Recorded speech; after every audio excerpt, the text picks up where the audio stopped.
అంత దేశము, సంస్కృతి, మతము, ధర్మము అని మీకుంటే అందాలప్పుడు మిస్ వరల్డ్ ఎందుకు వస్తుంది ఇక్కడికి? ఎందుకు పబ్బులు నడుస్తున్నాయి? ఎందుకు విదేశీ పాలన జరుగుతుంది ఇక్కడ?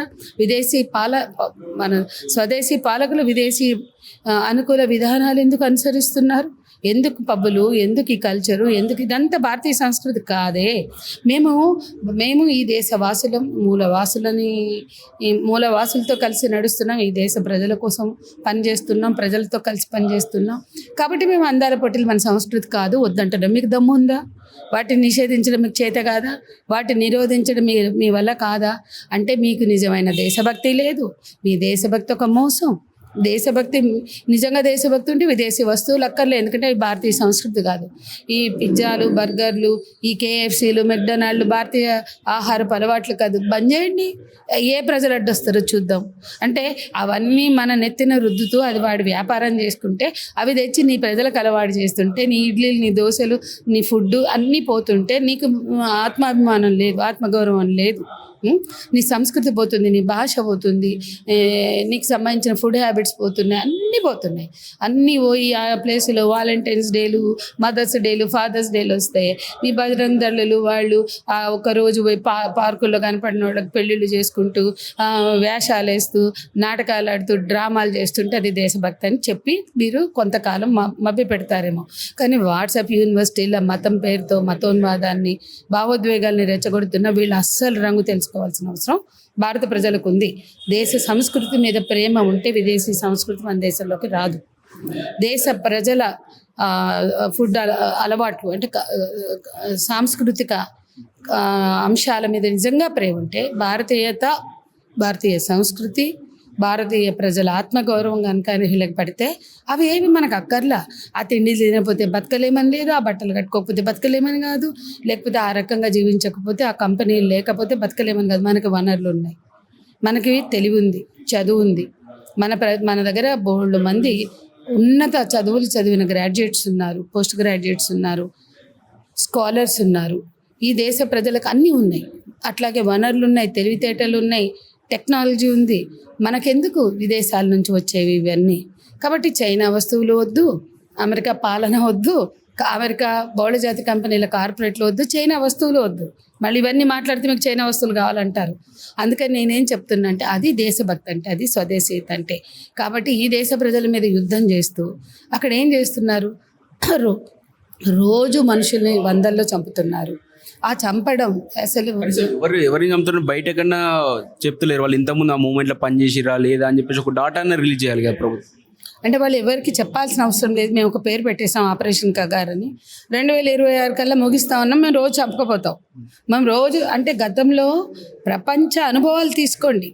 Latin America, south America, south Africa, Iraq మన కళ్ళ ముందు ఇవన్నీ కూడా ఇట్లాంటి యుద్ధాల పేరుతోనే వాళ్ళు హ్యాండ్ ఓవర్ అయినాయి.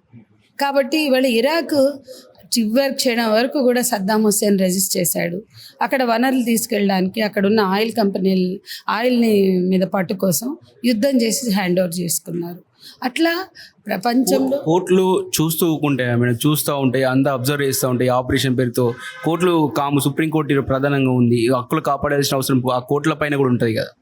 అసలు ఇక్కడ కోర్టులు పనిచేస్తాయి కదా, కోర్టులు కూడా వాళ్ళ చేతిలోనే. ఇటువంటి యుద్ధాలు చేసి ఈ కార్పొరేట్ల అనుకూల పాలన చేయాలి అంటే ముందు వ్యవస్థల్ని నాశనం చేయాలి.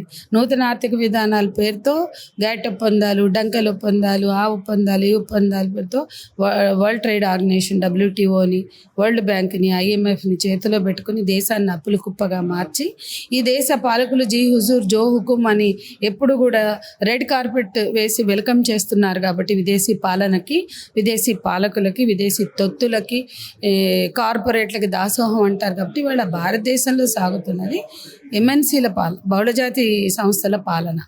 అది మనం అనుకుంటాం, అరే మన్మోహన్ ఉండే, ఇప్పుడు మోడీ వచ్చాడు, మన్మోహన్లు, మోడీలు, షాలు అందరూ బహుళజాతి కంపెనీల చేతిలో కీలు బొమ్మలే. World trade, WTO, world bank చేతిలో కీలు బొమ్మలు, అది మర్చిపోరాదు.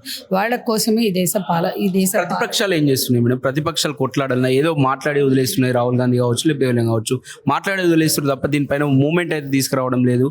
ఏదో వాళ్ళకు కూడా ఇండైరెక్ట్గా మరి వీళ్ళనందరినీ ఖతం చేస్తూనే బాగుంటుందని ఒక ఉద్దేశంలో ఉన్నాను అనుకోవచ్చా?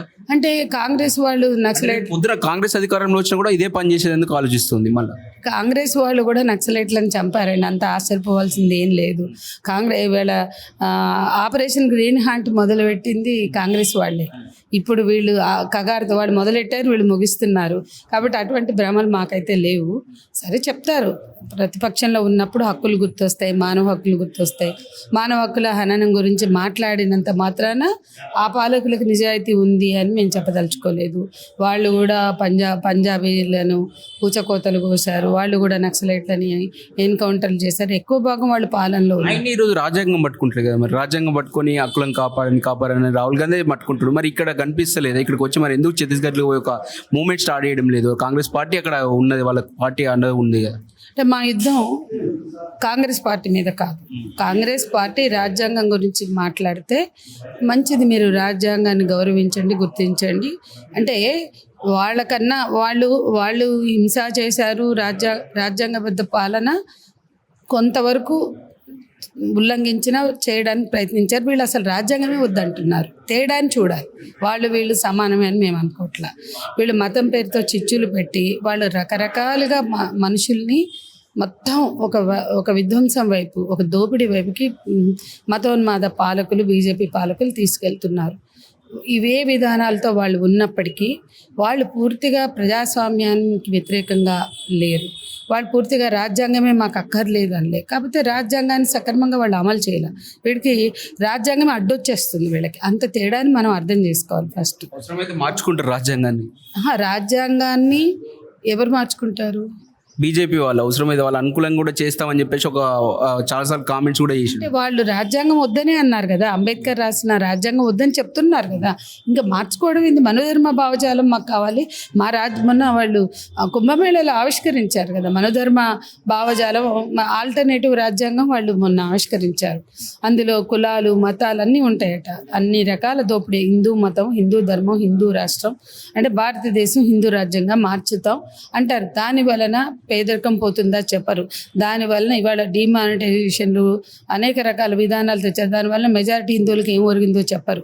దానివల్ల స్త్రీలకు అత్యాచారాలు, హింసలు తప్పుతాయో చెప్పరు. అవన్నీ మాకు అవసరం లేదు. కాబట్టి ఇవాళ ప్రజల అభివృద్ధిని, భద్రతని కోరుకోవట్లే వీళ్ళకి కావాల్సింది మతం. ఈ దేశ ప్రజలు ఆలోచించాలా. ఆ మతంలో ఉన్నందువలన మనం కష్టపడిపోతేనే మనం బతకగలుగుతున్నామా? కాబట్టి మతం ఒక్కటే సరిపోతుందా? మతం ఎవరి మతం వాళ్ళది, ఎవరి ఇష్టం వాళ్ళది.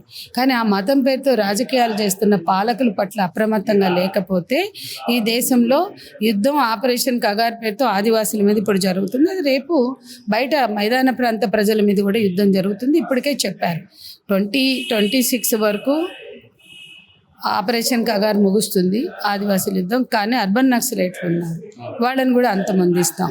అంటే ఎవరు మాట్లాడినా అంతమందిస్తాం. ఇప్పుడు మా అందరి మీద ఊపాలు పెట్టారు. నేను కూడా ఊపాలో ఉన్నాను. మా అందరి మీద ఊపాలు ఎందుకు పెట్టారు? మేము ఏం చేసామని? అంటే ఇవాళ ప్రజాస్వామ్యం కోసం మాట్లాడిన, గొంతు విప్పిన, ప్రజల హక్కుల గురించి మాట్లాడినా, ప్రశ్నించడమే నేరం అవుతుంది. కాబట్టి వీళ్ళకి కావాల్సింది ఫ్యాసిస్ట్ రాజ్యం, నియంతృత్వం. ఒకప్పుడు రాజులు వాళ్ళు మంచివాళ్ళు అయితే ప్రజలు బాగా బతికారు. ఆ రాజులు చెడ్డోడానికి వాళ్ళు బాధలు పడ్డారు. కాబట్టి ఇవాళ నియంతృత్వ రాజ్యం తెస్తామంటున్నారు. మొత్తం హిందూ ధర్మం పేరుతో తీసుకొస్తున్నవన్నీ కూడా తిరిగి వెనక్కి తీసుకెళ్తున్నారు. మరి ప్రజలు ఆలోచించుకోవాలి. ఇవాళ ఈ దేశంలో ఇన్ని కులాలు పెట్టి, ఈ మతాల పేరుతో చిచ్చులు పెట్టినప్పుడు ఎవరు ప్రశాంతంగా బతుకుతారు? అంటే స్త్రీలుగా వివక్ష, జెండర్, అనేక రకాల జెండర్స్లో ఉంది. ట్రాన్స్జెండర్ కానీ, మళ్ళీ అక్కడ పేదోడు ఉన్నోడు మళ్ళీ వివక్ష, పెద్ద కులం, చిన్న కులం, బీసీలు, వెనుకబడిన కులాలు, ఈ వివక్ష. ఇన్ని సామాజిక అంతరాల మధ్య వివక్షల్ని పెంచి పోషిస్తూ మేము పాలన చేస్తామంటే ఏ ప్రజలు ఈ దేశంలో గౌరవంగా జీవిస్తారు? ఆత్మగౌరవంతో, ఆత్మస్థైర్యంతో జీవిస్తారు? ఇది ఆలోచించుకోవాల్సిన విషయం. కానీ ఈ యుద్ధం ప్రజల మీద చేస్తున్న యుద్ధం, ఏ పాలకులైనా ప్రజల మీద యుద్ధం చేస్తారంటే దాన్ని అడ్డుకోవాలి, దాన్ని తిప్పికొట్టాలి, ఆ యుద్ధానికి వ్యతిరేకంగా నిలబడాల్సిన అవసరం అయితే ఉంది.